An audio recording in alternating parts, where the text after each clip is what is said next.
months on Rogue.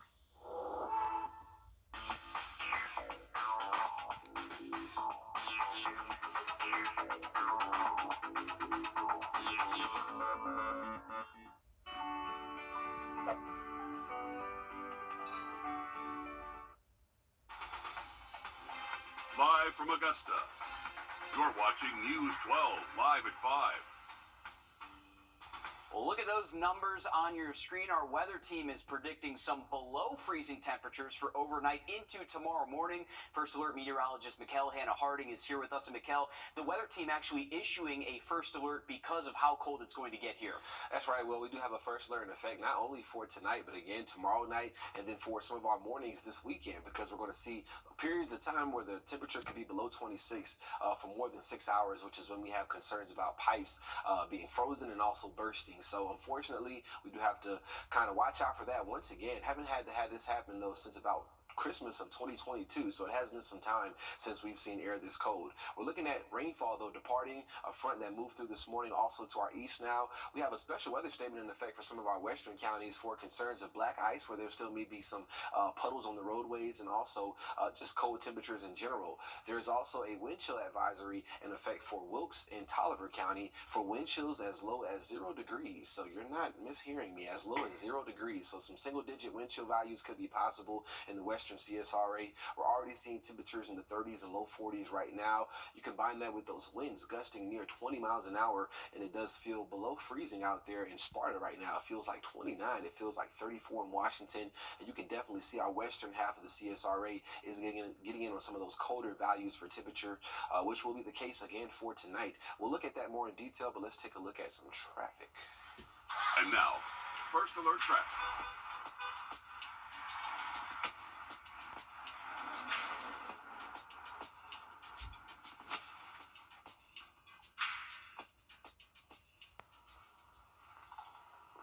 Well, not looking at traffic, but the 7-day forecast instead right here. We'll have traffic up momentarily. Taking a look outside at Grovetown, Interstate 20. Just noticing that usual backup off of exit 190 here, but outside of that, not talking about any other traffic issues, at least in this part of Columbia County. We'll talk more about the forecast coming up when you come back. All right, thanks, Mikkel. And as you heard Mikkel talk about, we have some seriously cold weather on the way. And while many of us can turn up the heat or start up the fireplace, we have hundreds of unhoused neighbors who need somewhere warm to stay. Our Hallie Turner is live in the newsroom for us. And Hallie, how are nonprofits like the Salvation Army stepping up to help? Well, Will, as these temperatures drop below 40 these next few days, the Center for Hope is gearing up to keep their doors open a little longer for those in need. Whether you're a regular client at the Center for Hope or not, leaders say they have a space available for you. And normally guests have to be out of the Center of Hope by every morning around 8 a.m. But as these temps get a little lower, that deadline is on a temporary hold. They will serve a hot breakfast, sack lunch, and a warm dinner. And the center can hold up to around 150 guests. And right now, they are not at full capacity, but leaders know there is a possibility of that reaching full capacity with the change in temperatures. So they do have a plan just in case. We don't have every bed full, but if it does get filled up because of the cold weather, what we will then do is turn our dining room, after we're done with meals, we'll turn the dining room over and put cots down and have people staying in there as well. Now, coming up all new tonight on News 12 at 6 o'clock, we're learning on how other nonprofits are helping out unhoused neighbors and keeping them warm. Really important for a lot of these people who don't have somewhere to go to have somewhere warm to go as well. Thanks, Hallie, for keeping us updated on that. In addition to dripping your faucets to prevent them from freezing, there are other steps that you can take to protect your home. Right now, you can scan the flow code there on your screen. It will take you to a list of helpful guides on our website. That's Wrdw.com, like how to stay warm while on a budget, how to protect your furry friends, and what to do if your pipes burst. And across Georgia, cold temperatures are putting communities on high alert. You're taking a live look at FlightAware's Misery Map, which tracks airport cancellations and delays. And as you can see, there's quite a bit of red, mainly flights interrupted by the winter storm, dumping wind and snow across the southeast. Many districts in northern Georgia are canceling school because of the cold. Snow is possible in North Georgia over the next day as well. A suspected serial killer with ties to South Carolina facing new charges this evening. Authorities say Rex Heuermann is the Gilgo Beach serial killer who's taken the lives of at least 4 women since 2010 in the Long Island region. He was arrested last July and charged with the deaths of 3 women. Now today he was handed another murder charge thanks to DNA evidence. After he was identified last summer, a massive search began at his property in Chester County, South Carolina. Investigators are looking into whether he and his brother could be responsible for the disappearance of an 18-year-old from Rock Hill. During a search on Heuermann's South Carolina property, investigators found a vehicle that could have been used in at least one killing. He is in jail tonight with no bond, and his next court appearance is in early February. Convicted killer Alec Murdaugh back in the courtroom today, appearing before a new judge to request a new trial. His defense claims that the jury in his original case was swayed by Colleton County Clerk of Court Becky Hill.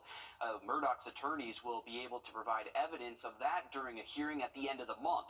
But the new judge overseeing the issue made it clear that Murdaugh's defense has the burden of proof in this case. Murdaugh's team is narrowing in on the claim that Hill's motive for tampering with the jury was to sell books. He told me this morning one of the assistants that worked for Ms. Hill during the trial was told by Ms. Hill during the trial that a guilty verdict would be good for sales of the book. Motive, selling books. So we believe we should be able to get into that. We should be able to ask Ms. Hill about it. If she denied it, to call that witness, that assistant, and have her testify. The judge says she will personally question the jurors in Murdaugh's double murder trial as well as Becky Hill. There will be several measures in place to protect the identities of the jurors that will be questioned. 17 instances of double voting in Georgia will soon be under investigation. Secretary of State Brad Raffensperger says those instances of double voting have been identified from the 2022 general election. This is when a voter is suspected of casting a ballot in Georgia and in another state as well. Now, the reports are spread across 9 counties, none of which are in our area. Raffensperger says one illegal vote cast is too many, and district attorneys across the Peach State are set to begin investigations. Presidential candidate and Florida Governor Ron DeSantis making an appearance at South Carolina's Capitol less than a day after the Iowa caucuses. He held a press conference on the importance of protecting women's sports. Back in 2021, DeSantis signed the Fairness in Women's Sports Act into law in Florida, which bans biological males from competing in women's sports even if they identify as transgender. DeSantis says South Carolina must adopt a similar measure, as well as prohibiting any gender transition procedures. You can't take your kid and get a 12-year-old a tattoo. You can't take a 13-year-old and sit him at the bar and do liquor shots. There's just certain things that, of course, are not appropriate for minors, and this is one of them. After the Iowa caucuses, DeSantis is in second place for the Republican nomination. Trump got just over half of the vote, and DeSantis came in with 21%. Former South Carolina Governor Nikki Haley came in third with 19%. The South Carolina House of Representatives is considering a significant change in its rules that some lawmakers warn will silence the chamber's most conservative voices. But supporters say it's meant to ensure the legislation that impacts millions of South Carolinians is properly vetted before it's enacted. Our State House reporter Mary Green has more. In the House of Representatives, there's no filibuster. So one way that opponents of a bill can try to block or delay its passage is to file hundreds or even thousands of amendments, which slows things down. This proposal would do away with that option. It puts more emphasis on the public participation and participation at the committee level, rather than having a 1,000 or 2,000 amendments put up in a debate that have not been vetted. The public has had no input. If adopted, this rule could kick in once a debate in the House has hit the 3-hour mark. Then members could vote to limit debate from there by allowing the majority leader, currently a Republican, and the minority leader, currently a Democrat, to pick up to 12 amendments each to be considered from among those that have already been filed. The rest of the amendments would be dead, though the parties could draft one more new amendment each. This proposal has the backing of both the Republican and Democratic caucus leaders. But in South Carolina's House of Representatives, a dozen plus members belong to the ultra-conservative Freedom Caucus. They are not members of and are often at odds with the more moderate and much larger House Republican caucus, whose leader is one of the members who would pick amendments. So the Freedom Caucus says enacting this would block their ideas from being considered and debated. It's scandalous. We're opposing it. We're going to oppose it at every turn. We think that the South Carolina House of Representatives should truly be representative and be a place of open debate. This proposal has not come up for debate yet in the House, though members say that could happen as early as next week. Reporting from the State House, I'm Mary Green. To provide context into how long debates can last in the House of Representatives, last year's abortion debate spanned about 24 hours over the course of 2 days before members actually voted on the bill. Now, this rule proposal would still allow up to more than 8 hours of debate on a single bill. A new canine officer is already saving lives, and he's less than a year old. Just ahead, we'll introduce you to him and explain why he's so good at his job. Mikkel? And we do have first alerts in effect for multiple mornings this week and going into the weekend as well. We'll talk about that in your full forecast coming up next. A look inside the brand new Columbia County Sheriff's Office and talking with the sheriff about how the technology is helping this center thrive. That's coming up all new on News 12 at 6 o'clock. Time and Fiat makes certified buying easy. Hey kids, we want you to sketch the sky. Your drawing could be shown on the morning news, and you could win the chance to come on the air with Tim Strong. Ask your parents to go to wrdw.com/sketchthesky for more details. Sponsored by Hobbytown Augusta.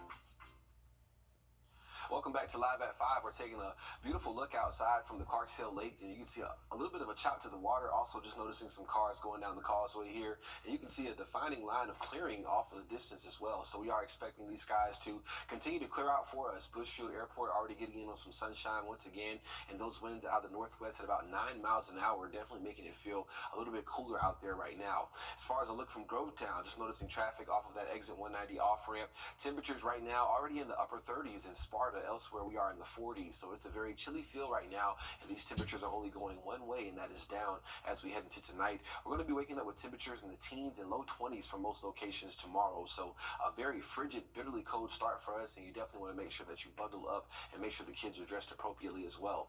We do have a first alert though in effect for tomorrow morning, again for your Thursday morning, and then also for Saturday and Sunday mornings this weekend, primarily for the concerns of temperatures being below 26 degrees for 6+ hours each of those nights into each of those mornings. So that means that you need to let your faucets drip at night, especially if you live in a home that doesn't really have insulated pipes. And also just remember the 4 P's: people, pets, plants, and pipes. So those more older and sensitive groups and also younger individuals are more at risk.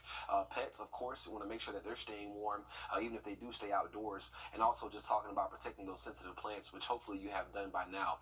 As far as looking at any weather alerts that we do have a wind chill advisory in effect for Wilkes and Tolliver County that goes until tomorrow morning. So we're talking about wind chill values as low as about 0 degrees. So some single-digit wind chill values do look possible in those areas tomorrow. Right now we're seeing those winds more elevated in the west. You can definitely see those wind gusts closer to 20 as you go down I-20, and that is having an impact on those temperatures, making it feel like below freezing despite temperatures still being in those upper 30s and low 40s for those western counties. But here's a look at how cool it could be, or how cold I should say it'll be tomorrow morning. This is what it'll feel like. So we're talking about, again, some of those western counties really having a chance at getting down towards single-digit wind chill values. Even here in Augusta and eastward, we're looking at our wind chill values in those low 20s and possibly upper teens as well. So a very cold start ahead getting into your Wednesday morning. You can definitely tell even here in Augusta, we'll see those wind chill values getting into the teens. And as we continue throughout your Wednesday morning, even approaching midday, most of us still feel like the 20s. So it's going to be a very cold day tomorrow in general, and even throughout your afternoon. A lot of us are going to struggle to have that wind chill get above freezing, which is very concerning. As far as looking at the jet stream, though, that's really what's driving this big Arctic blast of air across the entire country. You can see north of us, they're dealing with single-digit temperatures for highs possibly tomorrow. At least getting into Thursday, we start to see that jet stream flatten out just a bit, and that'll give us a little bit of relief for your Thursday and a Friday. But heading into the weekend, unfortunately, that dip does become a little bit more pronounced, and we'll find those high temperatures in the low 40s for your Saturday and Sunday, and still looking at those wind chill values sticking around the low 20s as well. Thanks, Mikkel. A rookie K-9 officer known as Bo the Bloodhound is making waves in North Carolina. In just his first few months of service, Bo is already saving lives. Erica Lunsford has the story. Hey, buddy. You come out. You want to say hey? At just 10 months old and only 4 months on the job, Bo, the Bloodhound, is a rookie on the Gastonia police force, but he's already cracking cases. In total, Bo's been on 5 tracks, and he has located 4 subjects. Sergeant David Rowland with the police department is Bo's partner. He says his K-9 coworker has about 300 million olfactory receptors, giving him a strong sense of smell, allowing Bo to sniff scents up to 12 days old. He has the most powerful sniffer in the canine world. Basically, the only one that beats him out in the animal kingdom is a bear. So Bo's innate ability to smell individual odors is by far the best in the industry. Bo started training with the Gastonia Police Department when he was 10 weeks old, and since then his nose has helped track down 2 robbery suspects and missing people like this man, Thomas Lowry, who is a diabetic with a history of seizures. Rowland says Bo found Lowry within an hour. 6 hours had passed since the gentleman had left the facility around 1 a.m. We got his pillowcases and a blanket and put Bo on it. And next thing we know, Bo's tracked a mile down the road, and we tracked the food line where we located Mr. Lowry, safe and sound. Rowland shared how important Bo is not only to the force, but to helping the community. Especially in an urban environment, tracks that are usually over an hour or 2 old is outside that capability of a German Shepherd or Belgian Malinois. It's incredible what they're able to do, and Bo the Bloodhound's skills are literally in his DNA. He's an 8th generation K-9 officer from a breeder in Kentucky. His handler describes Bo as lovable and affectionate, and as a K-9 who loves his job. Well, continuing the tradition, each year a Georgia hockey team visits a children's hospital to meet kids battling illness. But the players benefit too. We'll explain how coming up next. For affordable expert tax services at rhodesmurphy.com. For more than a decade, the Savannah Ice Dogs have kicked off the Savannah Hockey Classic by visiting patients at the Children's Hospital there. Rachel West shows us how it's as much for the players as it is for the kids. Go Dogs. Go Dogs. Such a simple saying that seems so commonplace when you're in Georgia. But when you hear that echoing through the halls of the Dwayne and Cynthia Willett Children's Hospital, it just means more. It's really the most special thing we do all season, getting to come and meet these kids and their families. We can learn a lot from them, with the adversity that they go through on a daily basis. For over a decade, the Ice Dogs have kicked off their weekend at the Savannah Hockey Classic by visiting with patients at the hospital and bringing smiles to their faces. This year, the team handed out small gifts, including beanies, coloring books, and art sets. Of course, it's a fun experience for the kids and even helps in their healing process, but it's the athletes who might just be the ones who are impacted the most. I mean, our battle is done after 60 minutes, and, these kids continue to, fight, throughout their lives, and, you see the support that their family gives them, and it's really special, and it makes you grateful to get to play hockey every day. I think one of my favorite things about kids is their resiliency and their ability when they're sick to still kind of act like they feel well. And so I think we all as adults or college students really have the ability to learn from them in that resiliency and how we can really power through, or in this instance for a hockey game, how they can get some strength in that hockey game to really move on to winning. Well, South Carolina Democrats say it's ridiculous that the state will not be participating in a food assistance program for lower-income kids this summer. Students who receive free or reduced-cost meals at school during the school year would get $120 over the summer to spend at grocery stores and other retailers. Governor Henry McMaster is against the program, saying it's time for South Carolina to get back to normal business since a previous version of this program started during the pandemic. More than 24 of them voiced their opposition to the governor's choice at the news conference today. Turn this down is ridiculous. To turn this down is disrespectful to our parents and also to our children, because they are our future. States are responsible for half the administrative cost of this program. South Carolina officials say that the federal government never gave them full guidance on how the program would be implemented. Mikkel? Well, we are preparing for some of the coldest air of the season moving in tonight and sticking with us even into the weekend as well. So definitely stick around to hear more details on the Arctic blast on the way. Attention. Welcome back to Live at 5. We're taking a live look from Grovetown, Interstate 20, just noticing that usual backup of cars off of exit 190, Lewiston Road right here. A little bit of a shake to the camera as well, so there is still some wind out there. We're looking at winds out of the north and west at 9 miles an hour. Currently looking at temperatures at 46, at least at Bushfield Airport. We go a little bit further down I-20 towards Wilkes County and portions of Tolliver County. They're already in the 30s right now, so just a little bit of a taste of what's to come for tonight. You can definitely tell if we're hitting 30s right before 6 o'clock that we're in for some cold stuff tonight. We're looking at mid-40s as you go further east into our area. 49 right now in Bamberg, one of the warmer spots out of everywhere across the CSRA.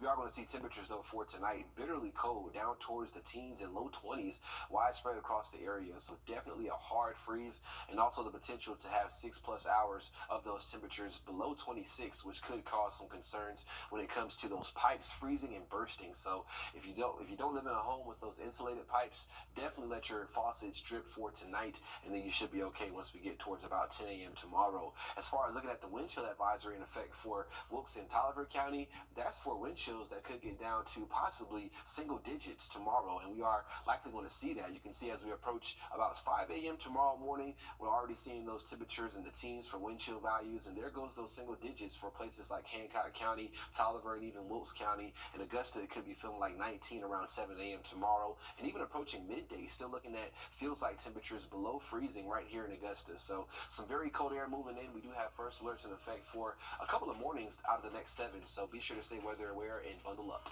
All right, thanks, Mikkel. Stick with us. We have more news, weather, and sports coming up as News 12 Live at 5 continues.